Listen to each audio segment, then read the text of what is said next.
Salam əziz abituriyentlər, mən bugün sizə ion və kovalent rabitənin tapılmasını birləşmələrdə izah edim. Məsələn, bizə verilir natrium 3 PO4. Biz ümumi rabitəni birinci tapırıq. Ümumi rabitəni tapmaq üçün oksigenin valentliyini vuracaqsınız sayına. Yəni 2 vur 4 bərabərdir 8. Bizim ümumi rabitəmiz 8-dir. Bəs ion rabitəsini necə tapırıq? Bu zaman metalın valentliyini vurursunuz sayına. Bu 3 ion elədir. Əgər 8 rabitədən 3-ü iyondursa, yerdə qalır 5-i, o da kovalentdir. Bundan başqa, əgər mürəkkəb formullar verilərsə, məsələn, kalsium, xlor O3 2 dəfə.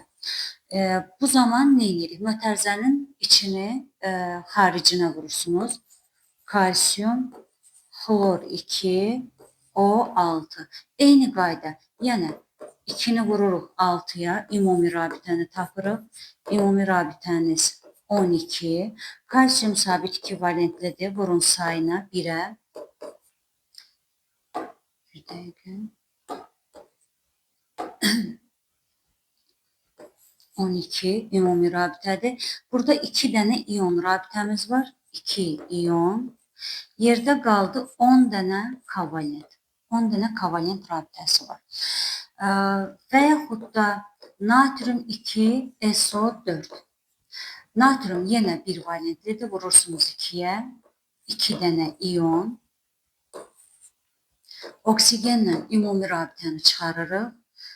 Eləyir 8 ümumi rabitəniz.